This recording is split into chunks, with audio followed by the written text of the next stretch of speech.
you cannot be the reserve currency with a strong dollar. And if they worked out this deal with companies like Tether and maybe the other issuers, JP and Citi and Goldman and Visa, they'll all issue stable coins. What if the deal is, we want you to all put a portion of that into gold and sell the gold to the Treasury and keep the Treasury out of it? Maybe it doesn't go that far, but maybe Tether is involved in it. They were in trouble, they're not. They opened up their books to the Justice Department and allow it to be programmable. Bo Hines is now the CEO there. They're buying more gold than anybody. They're not very open about it. What if that gold quietly gets sold to the Treasury over time? It's going to devalue the dollar if they keep doing this and give us a shot at reshoring manufacturing. That's my thesis. Now, when Judy Shelton threw out her gold bond theory, it connected the dots in a way that, I mean, I still hope it happens. Because now if you sell zero coupon bonds redeemable in gold and entities like Tether keep pushing the price of gold higher and higher and higher and higher, zero coupon bond meaning it's redeemable in gold at a face value amount in 20 years. So today, 4,000 or a $20 million bond would be what, like just under 5,000 ounces of gold. Van Eck Funds came out recently, the mutual fund company, and said their emerging market bond team, theirs, not mine, said if the dollar did lose reserve status, gold could go, we see, our research says go to 139,000 at least. Well, 139,000 into 20 million in 20 years is about 130 or 40 ounces, whatever the number is, not 5,000. So in other words, you let the dollar fall, let gold go higher. If it were backing the bonds, like Judy said, maybe they'll do it. It's a slam dunk, in my opinion. But the whole idea is to reshore manufacturing and give us a shot at paying down the debt in watered down dollars. You go the other direction, you have two options: inflate or default. Because if you produce less than you consume, there is no pathway. And when we are shrinking the amount of high-paying jobs, that's a problem. And China is trying to do things differently. They're building the ecosystem to a system that is becoming very, very mature. It's beginning to. They've built the vaulting structure, right? So you got the Shanghai Metals Exchange expanding their vaulting system throughout the Belt Road Initiative is ultimately what they want to do, but we're seeing expansion first into Hong Kong. With Hong Kong Vault being built, that is the beginning of something very, very important. I'm going to come back to Hong Kong, but first say when gold leaves China, it has to go through Hong Kong. So aside from that, there are other things we'll get to in a moment, but their idea is to open vaulting networks in much of the Belt Road. Think of those as the arteries of their payment rails, like mBridge and SIPS, the Cross Interbank Payment System. These are systems that are not compatible with SWIFT and are growing. China signed up the countries in Southeast Asia. ASEAN is their acronym, and there are 800 million people. They're twice the population of the United States, and already China's largest trading partner by far. China just struck a deal with the largest bank in Africa to do yuan-denominated deals, and they are deep within the Belt Road Initiative. So the idea would be to connect all of these vaults, and we're getting to see them in Hong Kong, Singapore, Shanghai, Mumbai, Dubai, St. Petersburg, Moscow, the new BRICS Precious Metals Exchange, which has just been acknowledged by the Russians, Brazil. All of these exchanges will hold gold. But the important one, in other words, so you trade across these mBridge and SIPS, and now you have BRICS Pay, which is already being rolled out and integrated through the Belt Road, and it's B2B and consumer to business. All of these things operate outside of SWIFT, but from a central bank standard, you're going to have payment across rails that are not compatible with SWIFT and in local currencies and settling imbalances in gold. Now, as far as Singapore and Dubai, they just issued new contracts that are same-day settlement. That will challenge the West, and they're in dollars. Hong Kong says, okay, we'll do the same thing, but in yuan. Same-day settlement, immediate cash and carry in yuan, not converting to dollars. So not only do you have an exchange, not just the rails and the depositories and the exchanges, but now you have settlement in another currency, challenging London and the United States. 140 years, no one's done this.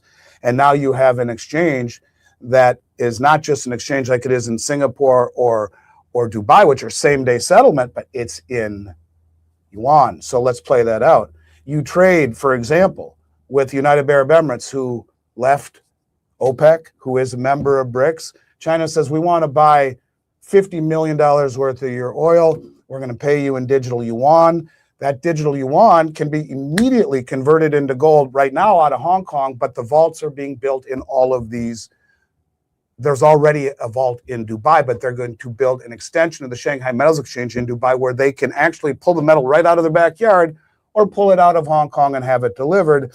You settle imbalances in gold, you trade your local currencies, but you don't have to convert to dollars first. And so there are challenges to the Western system that are happening slowly. And the reason that people dismiss them, Anthony, is because it is slow and they do things the right way, but very regimented at that, and they're growing. And if you look at what the agenda is for the September BRICS meeting, it's all about bringing members into common payment systems, talking about the BRICS grain exchange.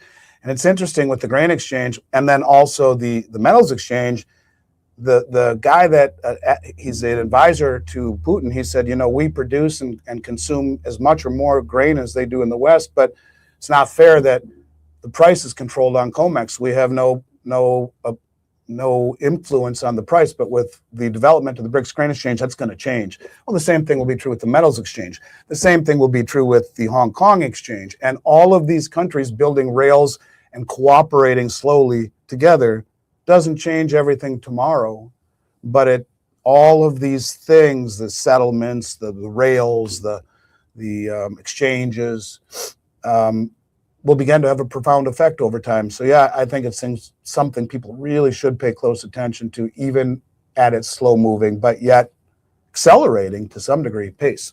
Yeah, it's super interesting. It creates these two systems that then each country has to decide which system they're going to want to play on.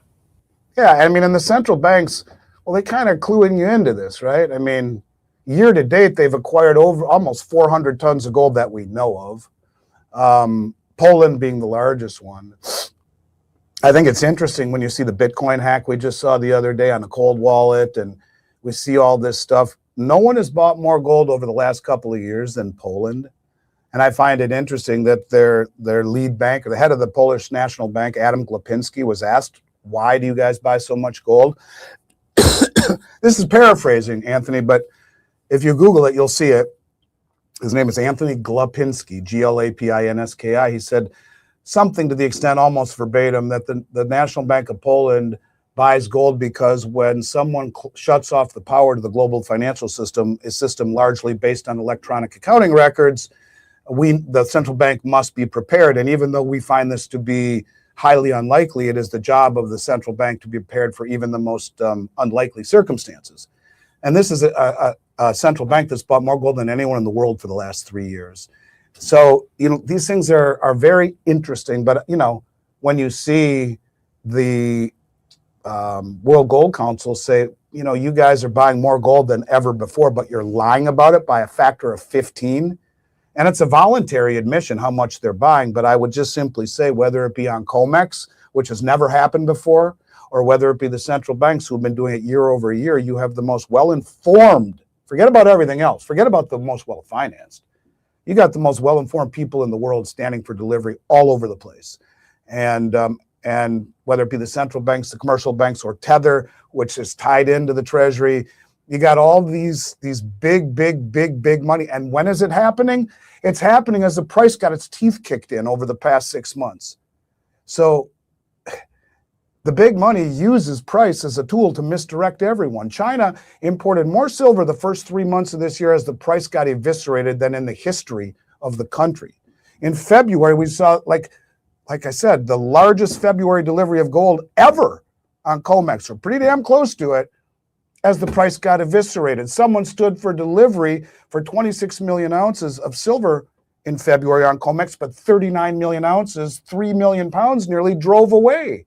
Who ran the logistics for that? Why would they do that after the price got eviscerated? The big money is using the ability to suppress the paper price to stand for delivery globally. And even Adam Glapinski is publicly quoted recently as saying, we love these drawdowns in price. We've been adding more as a result. So the most well-informed, well-financed traders in the world are buying more than ever before as the price is being destroyed. As the public is all jammed into 10 stocks, the highest degree of concentration by the public ever in the equity market, record margin debt. So they're all in on stocks, all in on leverage and record option exposure. They're all in on speculation. What could possibly go wrong? As you got guys like Buffett sitting on $400 billion in cash, you have the lowest percentage of insiders buying versus selling in years recently. So the insiders are not buying, they're selling. Buffett's and Berkshire sitting on record amounts of cash. Everyone loaded into 10 stocks. And the biggest money in the world standing for delivery on gold and silver as the price is getting killed, and everyone's misdirected away from this, not noticing it, and watching the shiny objects right here. And at the same time, you have this private equity ticking time bomb, which has experienced massive redemption and gating from BlackRock and Blackstone last year. And guess what just happened last week? It's got to be just ironic. The heads of private credit of both BlackRock and Blackstone just decided to resign at the same time. What could possibly go wrong with this situation? I don't know. All I'm simply saying to you is that price misdirects us all. But if you take a second and lift up the hood, you see, well, why the hell are the most well-informed traders on the planet increasing their volume as the price was being beseeched? Because it's called misdirection. It's the art of war. It's beating your opponent without throwing a punch. And that's exactly what is happening in my mind, Anthony. And whether it be reshoring and reindustrializing jobs and the industrial base here in manufacturing, which must happen for national security. We can't be reliant on the other half of the world, much of which you could argue are quasi-adversaries, for everything from aspirin to aircraft parts to penicillin to military components. We got to do that ourselves. We got to put our kids to work and give them a future, the American dream. Housing affordability, the most out of reach it's ever been. How do we give our kids the same opportunities that we had when we consume far more than we produce and our indebtedness is accelerating at higher interest rates? This is a problem. Either you close your eyes, stick your head in the sand and kiss your ass goodbye, or actually try and work at it. And I think that is, I hope I'm right, I think that's what they recognize. So I guess we'll see. To me, gold is not an investment. It's wealth. It's been wealth for 6,000 years.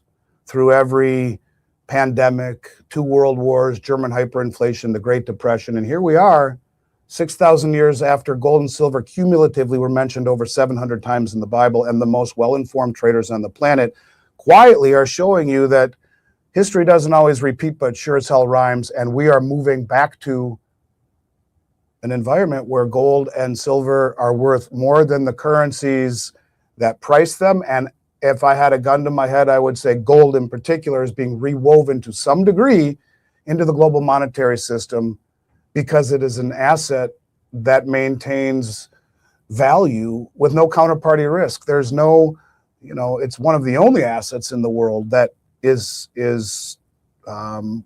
value without liability, without counterparty risk if it's in your own possession. And even evidently, Bitcoin in cold storage in your own possession can be hacked, short of being, breaking into a government vault.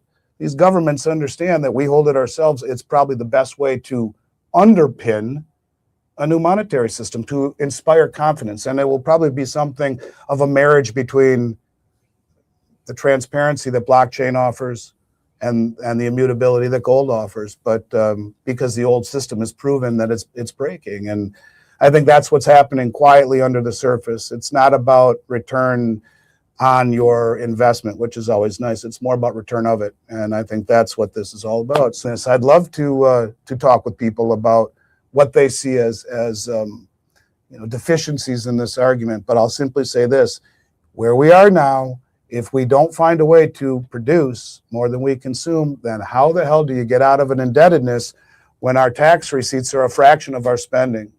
That's a problem. And I think it's one that deserves a little bit of consideration. And I think that's what this administration quietly is doing. They can't tell us that, or they would cut off their nose to spite their face. But I do think they get it, which I know is probably hard for a lot of people to hear.